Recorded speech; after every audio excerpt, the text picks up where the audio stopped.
یہ پاک صلی اللہ تعالیٰ علیہ وآلہ وسلم کا جنازہ کس نے پڑھایا تھا اور کتنی بار پڑھایا گیا؟ حدیث پاک کے اندر ہے کہ حضور نبی کریم صلی اللہ تعالیٰ علیہ وسلم آپ کی جب وفات ہوئی تو اول تو لوگوں کے ہوش و حواس ہی ٹھکانے نہ رہے، لیکن جس وقت کچھ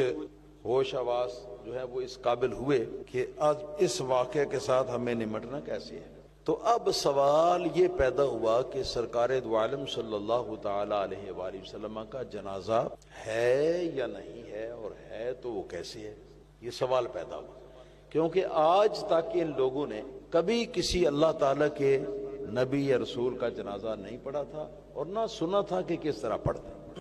تو سیدنا ابو بکر صدیق رضی اللہ تعالیٰ عنہ نے، آپ نے واحد وہ صحابی تھے کہ جنہوں نے یہ فرمایا کہ یہ مسئلہ میں رسول پاک صلی اللہ علیہ وسلم سے پوچھ چکا